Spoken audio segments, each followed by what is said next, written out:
یا ایہا الناس میں الناس جمع معرف باللام یہ عموم و استغراق کے لیے ہیں۔ یہ بتانے کے بعد اب فرماتے ہیں کہ الناس یہ یا ایہا الناس اے لوگو اعبدوا ربکم اپنے رب کی عبادت کرو۔ تو لوگ یہاں ناس جو ہے کن لوگوں کو یہاں شامل ہے؟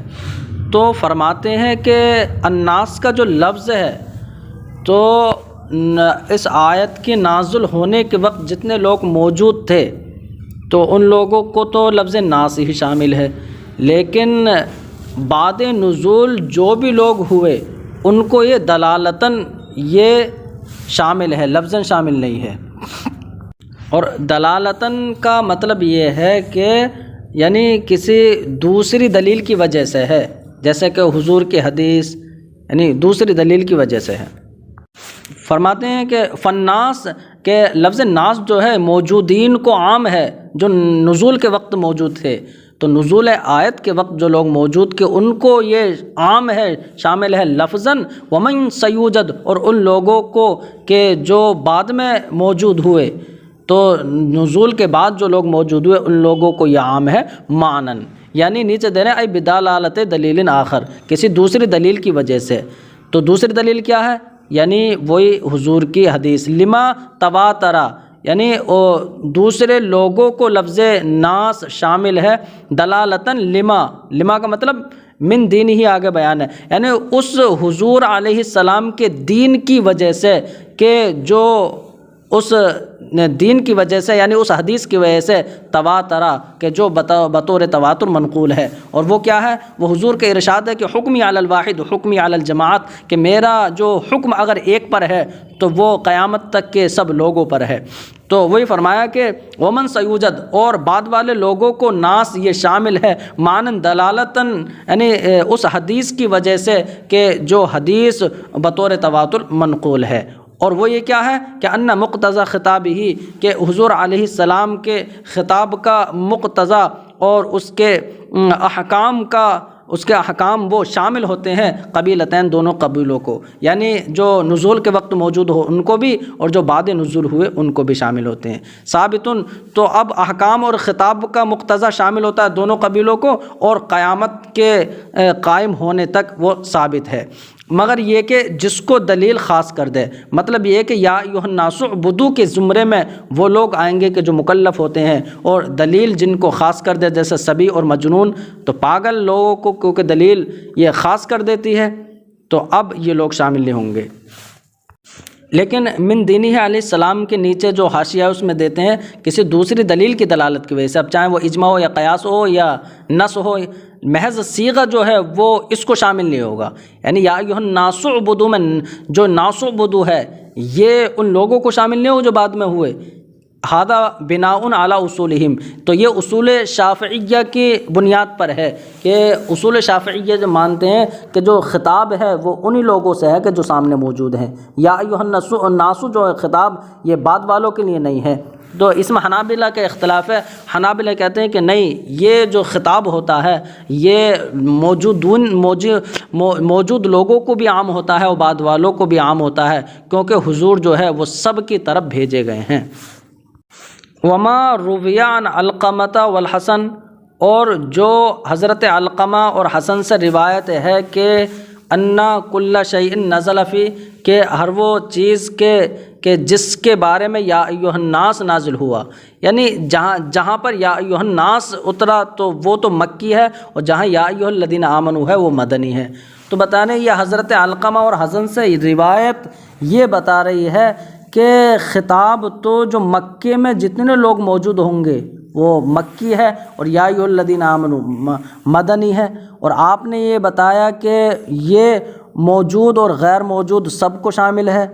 حالانکہ یہ روایت اس کے خلاف ہے۔ یعنی آپ نے تو یہ کہا کہ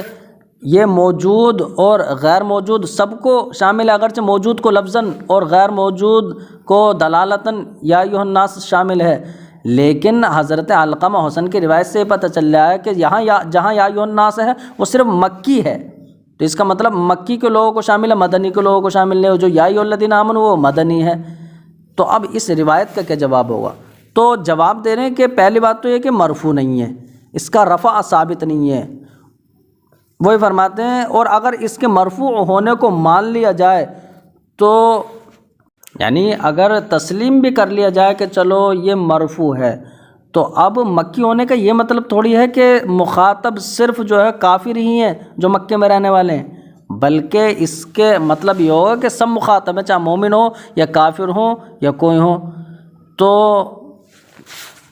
اب یہ شبہ ہو جائے گا کہ مومن و کافر سب کو مخاطب قرار دینا یہ تو ٹھیک نہیں ہے، کیونکہ عبادت کے لیے تو ایمان چاہیے، اور ان کے پاس ایمان نہیں، کفر کے ہوتے ہوئے وہ عبادت کا کیسے انہیں حکم ہو سکتا ہے؟ یہ تو محال کا مکلف بنانا ہے، تکلیف ما لا یطاق ہے۔ تو اب اور رہے مومن، تو مومن تو عبادت کرتے ہی ہیں، ان کو عبادت کا حکم دینا تحصیل حاصل ہے، یعنی اب دوسرا شبہ ہو جائے گا۔ وہی فرماتے ہیں کہ پہلی بات تو یہ روایت مرفوع نہیں، ان صح رفعہ، اور اگر اس کے مرفوع ہونا صحیح ہو جائے، یعنی پہلی بات تو یہ کہ مرفوع نہیں ہے، نیچے دے رہے ہیں کہ رفع کی صحت میں تردد کی وجہ میں سے ایک یہ ہے کہ یہ جو ہے نا اس کے مخالف ہے، کہ جو یہ ثابت ہے کہ سورہ بقرہ مدنی ہے، کہ سورہ بقرہ کے بارے میں ایک تو بات یہ ہے کہ مدنی ہے، اور یہاں پر کہا جا رہا ہے کہ یا ایھا الناس مکی ہے، تو اب تو اس کی رفع میں ہی تردد ہے، اس کے مرفوع ہونا اگر صحیح بھی ہو جائے فلا یوجب تخصیصہ بالکفار، تو اب یہ جو روایت ہے یہ کفار کے ساتھ اپنی تخصیص کو واجب نہیں کرتی کہ صرف مکے کفار ہیں، ولا امرہم بالعبادتی، اور نہ یہ کفار کو عبادت کا حکم ہو، یعنی عبادت کا حکم صرف کفار کے ساتھ خاص ہو، اس کو بھی واجب نہیں کرتی، بلکہ مخاطب جو ہیں وہ سبھی لوگ ہیں۔ پھر اس شبہ کا جواب دیا جا رہا ہے کہ مخاطب اگر کافر مومن صحیح ہو جائیں گے تب ٹھیک نہیں ہے، کیونکہ کافروں کے پاس ایمان ہی نہیں ہے کہ جو عبادت کے لیے شرط ہوتا، اور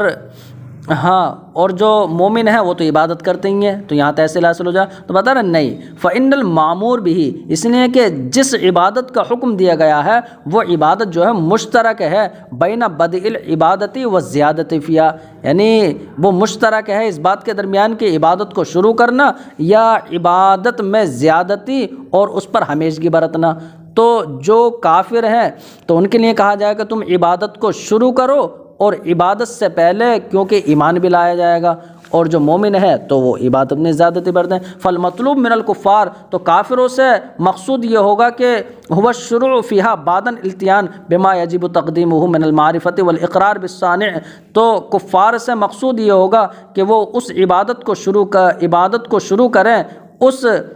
معرفت اور اقرار بالصانع کے بجا لانے کے بعد، کہ جس معرفت الہی اور اقرار بالصانع کا مقدم ہونا واجب ہے۔ فإن من لوازم وجوب الشیء، ایسا ہے کہ شے کے وجوب کے لیے لازم میں سے ہے، یعنی جب شے واجب ہوتی ہے نا تو اپنے لوازمات کے ساتھ واجب ہوتی ہے، تو اب عبادت جب واجب ہوگی کافروں پر تو عبادت کا لازم کیا ہے؟ ایمان، تو وہ بھی واجب ہو جائے گا۔ تو وہی بتا رہے ہیں، تو اب اعتراض ہوگا ہی نہیں۔ فإن من لوازم وجوب الشیء، کیونکہ شے کے وجوب کے لوازم میں سے یہ بھی ہے کہ وجوب ما، کہ وہ چیز بھی واجب ہو جاتی ہے کہ جس کے بغیر شے پوری نہیں ہوتی۔ تو اس کا مطلب اب یہ ہو جائے گا فإن من لوازم وجوب الشیء، کہ عبادت کے واجب ہونے کے لیے یہ لازم ہے کہ وہ ایمان بھی واجب ہو جائے کہ جس ایمان کے بغیر عبادت پوری نہیں ہوتی۔ تو کافروں پر اب یہ اعتراض نہیں ہوگا کہ ایمان تو ہے نہیں ان کے پاس، تکلیف ما لا یطاق نہیں ہے۔ فرماتے ہیں اور یہ ایسے ہی ہو گیا جیسے کسی کو حدث لاحق ہو گیا، تو اب ایسے تھوڑی کہ نماز واجب نہیں ہوگی، اگر حدث لاحق ہو گیا تو نماز واجب ہے، حدث کو دور کرے وہ انسان، تو ایسے ہی عبادت واجب ہے، لیکن کفر ہے تو کفر کو دور کرے نا ایمان لا کے۔ وہی فرما رہے ہیں وہ کما، اور یہ ایسے ہو گیا کہ جس طریقے سے کہ حدث نماز کے وجوب کے معنی نہیں ہوتا تو کفر بھی عبادت کے واجب ہونے کے معنی نہیں ہوگا، بل یجب رفعہ، بلکہ کفر کو ختم کرنا واجب ہے، والاشتغال بہا عقیبہ، اور کفر کے ختم کرنے کے بعد عبادت میں مشغول ہونا واجب ہے۔ تو بتا رہے تو کافروں کی طرف سے ہو گیا۔ پھر یہ شبہ آپ نے کیا تھا کہ مومنین کو عبادت کو حکم ہوگا تو تحصیل حاصل ہے، وہ تو عبادت کرتی ہیں، بتا رہے نہیں تحصیل حاصل تھوڑی ہے، عبادت کرتے ہیں تو اور زیادتی کریں نا ان پر۔ ومن المؤمنین، بتا رہے مومنین سے مقصود ہے ازدیادہم وثباتہم علیہا، کہ مومنین زیادتی کریں اور مومنین ثابت رہیں اپنی اس عبادت پر۔ اچھا فرمایا یا الناس اعبدوا، اے لوگو عبادت کرو، تو عبادت کا حکم ہے، اور کس کی عبادت کرنا؟ ربکم، اپنے رب کی۔ تو ربکم یہاں ذکر ہوا، تو اس کا مطلب حکم عبادت کو مرتب کر دیا وصف ربوبیت پر۔ تو اگر حکم وصف پر مرتب ہو تو علت ہونے کی طرف اشارہ ہوتا، تو گویا کہ عبادت کی علت اللہ رب العزت کی ربوبیت ہے۔ تو وَإِنَّمَا قَالَ رَبَّكُمْ، اور ربکم فرمایا تنبیہاً علی، اس بات پر تنبیہ کرنے کے لیے کہ ان الموجب للعبادتی، کہ عبادت کو واجب کرنے والی یعنی عبادت کی علت ہوا تربیت، وہ تربیت ہے۔ جیسے کہ حاشیہ نمبر 14 میں بھی دیتے ہیں کہ حکم کا مرتب ہونا وصف پر یشعر بعلتہ، اس کے علت ہونے کی طرف اشارہ کرتا ہے۔ الذی خلقکم، اس رب کی عبادت کرو کہ جس رب نے تمہاری تخلیق فرمائی۔ تو الذی خلقکم یہ صفت مادحہ بن جائے گا، یعنی اگر یا ایھا الناس اعبدوا میں خطاب اگر سب سے ہو تو اب یعنی تینوں فرقوں سے خطاب ہو، مطلب مومنین، کافرین اور منافقین، تو تینوں فرقوں سے اگر خطاب ہے تو اب اس صورت میں الذی خلقکم یہ صفت مادحہ ہوگا، کیونکہ یہ سب لوگ یہ تو مانتے تھے کہ جو رب ہے وہی خالق ہے، تو صفت مادحہ ہے، اور یہ صرف عظمت کے لیے ہے اور علت کے لیے ہے۔ لیکن اگر صرف مخاطب جو ہے مشرکین ہوں تو اب ظاہر سی بات ہے مشرکین تو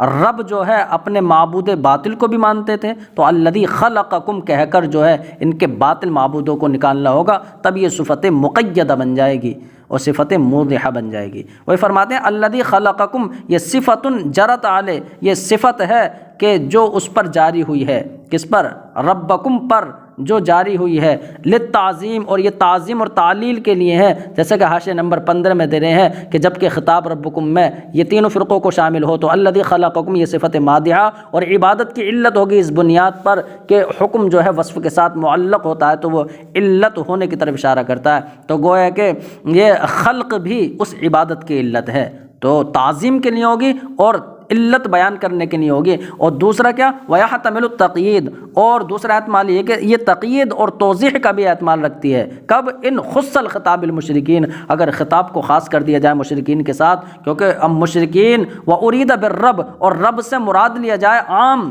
چاہے وہ رب حقیقی ہو یا وہ معبود ہو، یسمونہا اربابا کہ جن کو یہ رب کہتے تھے، تب ظاہر سے بات ہے الذی خلقکم سے ان کے معبودان باطلہ کو نکال دیا۔ تو من الرب الحقیقی کے نیچے دے رہے ہیں لما تعرف بینہم اطلاق الرب علی غیری، کیونکہ ان کے درمیان یہ معروف و مشہور تھا کہ رب کا اطلاق یہ غیر اللہ پر بھی کرتے تھے، تو اس کا مطلب رب سے تو مراد عام ہو جائے گا، الذی خلقکم کہنے سے جو ہے ان کے باطل معبود نکل جائیں گے۔ والخلق، اور اب خلق کا معنی بتا دیں، خلق کہتے ہیں ایجاد الشیء علی تقدیر و استواء،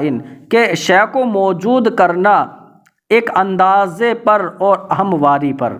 یعنی اصل عبارت ہے ایجاد الشیء مشتملا علی تقدیر، شے کو موجود کرنا اس حال میں کہ وہ مشتمل ہو ایک اندازے پر اور ایک ہمواری پر، اور اس کے اصل ہے التقدیر یعنی اندازہ کرنا، اور یقال کہا جاتا ہے خلق النعل، یعنی نال کو اندازے پر لیا، کب کہتے ہیں؟ اذا قدرہا، جب کہ کوئی انسان جو ہے جوتے کو اندازے پر کر لے، وسواہا بالمقیاسی، اور اس کو فریم میں ٹھیک ہموار کر لے، مقیاس مانے فریم اور وہ ڈھانچہ، تو ڈھانچے سے اس کو جو ہے برابر کر لے، اذا قدرہا، اور اس کو اندازے سے بنا لے۔ والذین من قبلکم، تو کم ضمیر جو ہے کم ضمیر پر عطف ہے اس کا، یعنی الذی خلق جس نے پیدا کیا تم کو، والذین من قبلکم اور تم سے پہلے والوں کو، تو کم والذین من قبلکم یہ دونوں جو ہے خلق کا مفعول ہے۔ فرماتے ہیں کہ والذین من قبلکم متناول ای شامل کل ما یتقدم الانسان بالذاتی او الزمانی، کہ والذین من قبلکم کہ جس رب نے تم کو پیدا کیا اور تم سے پہلے والوں کو پیدا کیا، تو تم سے پہلے کے لوگوں پہلے والی چیزوں سے مراد صرف وہی نہیں ہے آبا و اجداد، بلکہ اس سے مراد ہر وہ چیز ہے کہ جو انسان سے پہلے ہو، اب بالذات پہلے ہو یا بالزمان جو ہے انسان پر مقدم ہو، جیسے حیوان ہوں، پیڑ ہوں، پتھر ہوں، یہاں تک کہ لوح و قلم، عرش و کرسی، کچھ بھی ہو، سب انسان سے پہلے ہیں، تو سب کو اللہ نے پیدا کیا ہے۔ تو والذین من قبلکم میں سب ہی ہیں۔ اچھا، بالذات انسان پر مقدم ہو، تو بالذات مقدم ہونے کا مطلب یہ ہے کہ جس یعنی مؤخر جو ہے مقدم کا محتاج ہو تو اسے بالذات جو ہے تقدم کہا جاتا ہے، اور بالزمان تقدم کا مطلب یہ ہوتا ہے کہ یعنی زمانے کے اعتبار سے دونوں کا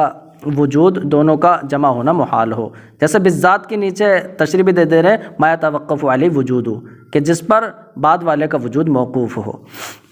فرماتے ہیں کہ والذین من قبلکم، یا ہر اس چیز کو شامل ہے جو انسان سے پہلے ہو، بالذات یا بالزمان۔ منصوب، اور والذین من قبلکم یہ منصوب ہے اور ضمیر منصوب پر معطوف ہے، جو ضمیر منصوب کے خلقکم کے اندر ہے، یعنی کم ضمیر۔ لیکن کوئی اعتراض کر سکتا ہے کہ والذین من قبلکم میں آپ نے کہہ دیا کہ جو بھی انسان سے پہلے چیزیں سب شامل ہیں، تو یعنی غیر عقلا بھی تو ہیں، تو غیر عقلا تو بہت زیادہ چیزیں ہیں، پھر یہاں والذین کیوں یعنی عقلا کا صیغہ لایا گیا؟ تو بتا رہے وہی عقلا کو غیر عقلا پر غلبہ دے دیا۔ والجملۃ اخرجت سے ایک اعتراض کا جواب دے رہے ہیں۔ اعتراض یہ ہے کہ اچھا زید قائم کہا جائے، زید کھڑا ہے تو قیام کی خبر دی جا رہی ہے، لیکن اگر یہ کہا جائے زید القائم، زید کھڑا ہے، یعنی الف لام کے ساتھ صفت بنایا جائے زید القائم، کھڑا ہونے والا زید، تو اس کا مطلب یہ ہے کہ سامنے والے کو اس کے کھڑے ہونے کا پہلے سے علم ہے، تبھی تو زید القائم کہا جاتا ہے۔ اب یہاں پر آتے ہیں، یا کہا گیا یا ایھا الناس اعبدوا ربکم، اپنے رب کی عبادت کرو۔ اب ربکم کی صفت بنایا گیا الذی خلقکم والذین من قبلکم، اس پورے جملے کو، کیونکہ خلقکم والذین من قبلکم یہ الذی اس میں موصول اپنے صلہ سے مل کر جو صفت بن جائے گا، تو بتا رہے یہ صفت معرفہ ہے، اور معرفہ ہاں یہ صفت بن رہی ہے تو زید القائم کی طرح ہو گیا، یعنی پہلے سے علم ہو جیسے۔ حالانکہ جو الذی خلقکم کے مخاطب جو کافر بھی ہیں نا، تو کافر کو تو خدا کی خالقیت سے وہ واقف ہی نہیں تھے، تو الذی خلقکم کے جو مخاطب کافر ہیں تو انہیں تو علم ہی نہیں تھا، پھر یہ صفت کیسے بن جائے گا معرفہ؟ تو اب یہ اعتراض ہے، اس کے دو جواب قاضی بیضاوی نے دیے ہیں۔ ایک جواب تو یہ ہے کہ ان کو جو ہے اللہ کے خالق ہونے کا اعتراف تھا، اور دوسرا یہ ہے کہ ان کے پاس تھوڑے سے غور و فکر کر لیتے تو تھوڑے سے غور و فکر کرنے سے خالق ہونے کا یہ علم حاصل کر سکتے، یعنی اس پر قادر تھے۔ ہاں، تو اب اس وجہ سے یہاں یہ صفت لایا گیا۔ فرماتے ہیں والجملۃ اخرجت مخرج المقرر عندہم، یعنی الذی خلقکم جو صفت ہے یہ جملہ صفتیہ لایا گیا ہے، یہ یعنی اس جملے کی طرح جو جملہ کے ان کے نزدیک جو ہے مسلم اور ثابت ہے، گویا کہ اللہ کی خالقیت کو یہ ایسا جانتے تھے جیسا کہ دوسرے ان کے نزدیک مسلمات ہیں۔ تو اب مخرج یہ جو ہے نا گویا کہ تشبیہ ہے، تو جملہ صفتیہ کو لایا گیا ہے اس جملے کی طرح کہ جو ان کے نزدیک مقرر اور مسلم ہے۔ کیسے مسلم ہے؟ اما لاعترافہم بھی، یا تو ان کا خود اقرار کرنے کی وجہ سے اس کا کہ اللہ خالق ہے، یعنی خالقیت کا، جیسے کہ خود قرآن کا ارشاد ہے کہ اگر تم ان سے پوچھو کہ کس نے زمین و آسمان کس نے ان کو پیدا کیا تو کہیں گے اللہ، اور اگر تم ان سے پوچھو کس نے زمین و آسمان کو پیدا کیا تو ضرور کہیں گے اللہ۔ تو خالقیت اللہ کے خالق ہونے کا تو انہیں خود اعتراف تھا۔ اور دوسرا جواب یہ ہے او لتمکنہم من العلم بہ بادنی نظر، کہ تھوڑی سی غور و فکر سے یہ اللہ کے خالق ہونے کے علم پر قادر تھے، تو یا ان کے اس کے یعنی خالقیت کے جاننے پر قادر ہونے کی وجہ سے تھوڑے سے غور و فکر سے۔ فرماتے ہیں وَقُرِئَ مَنْ قَبْلَكُمْ، اور من قبلکم بھی پڑھا گیا ہے تو الذین اس میں موصول ہو جائے گا، اور من قبلکم کی جگہ من قبلکم تو من دوسرے اس میں موصول ہو جائے گا۔ تو اگر اس میں موصول پڑھا گیا ہے تو پھر قبلکم کو کس کا صلہ بنا ہے؟ اگر الذین کا صلہ قبلکم کو بنا دیا تو من بغیر صلے کے رہ جائے گا، اور اگر قبلکم کو من کا ہی صلہ بنا دیا تو الذین بغیر صلے کے رہ جائے گا۔ تو قاضی بیضاوی جواب دیتے ہیں کہ ایسا کرو، قبلکم جو ہے نا یہ الذین کا صلہ ہے، اور رہا من تو من جو ہے وہ اسم موصول زائدہ ہے۔ تو فرماتے ہیں وقریہ من قبلکم، اور من قبلکم پڑھا گیا علی اقحام الموصول الثانی، جو دوسرا موصول ہے یعنی من، تو اس کے زائد ہونے کی بنیاد پر، لیکن زائد کہاں ہوگا؟ الذین اور قبلکم کے درمیان، یعنی پہلے اسم موصول اور اس کے صلے کے درمیان زائد ہونے کی بنیاد پر، زائد ہے تاکیدن، لیکن زائد ہے تاکید کرنے کے لیے، کما اقحم حریر، جیسے کہ جریر نے اپنے قول یا تیمہ عدگ اللہ ابلکما، اپنے اس شعر میں جیسے جریر نے زیادہ کر دیا ہے دوسرے والے تیم کو پہلے والے تیم اور اس کے مضافلے کے درمیان۔ یعنی مطلب کیا ہے؟ تو کہ عمر نامی شخص جو تھا نا، اس نے جریر کی ہجو کر دی تھی، تو اب اس نے مخاطب کر کے کہا یا تیم عدگن، اور جو عمر تھا وہ تیمی تھا، تو اس نے کہا اے تیمیوں، یعنی امر کو جو ہے باز رکھو کہ وہ میری برائی نہ کرے، تو یہ تیمیوں یا تیم عدگن، اے تیمیوں، یہ عدی کی تیمیوں، لا ابلکما، تمہارا کوئی یعنی تمہارا کوئی باپ نہیں رہا ہے، مطلب کوئی شریف تمہارا باپ نہیں ہے۔ تو آگے مصرع ہے اس کا لا یلقینکم فی سوءۃ عمر، کہ کسی مصیبت میں نہ ڈال دے تم کو عمر، اگر میں اپنے پہ آ گیا تو مصیبت میں پڑ جاؤ گے۔ تو یا تیم عدگ لا ابلکم، تو اب یہاں پر جو تیم ثانی ہے وہ تیم اول کی تاکید ہے، اور زائدہ کیا گیا ہے وہ تاکید کے لیے صرف۔ وہی فرماتے ہیں کہ تیم ثانی کو جیسے زائد کیا ہے، اقحم کا مفعول بھی ہے تیمن الثانی، یعنی تیم الثانی، تو جیسے کہ جریر نے اپنے اس شعر میں تیم ثانی کو زائد کیا ہے پہلے تیم اور وما اضیف الیہ اور اس کے مضاف الیہ کے درمیان، یعنی عدی کے درمیان۔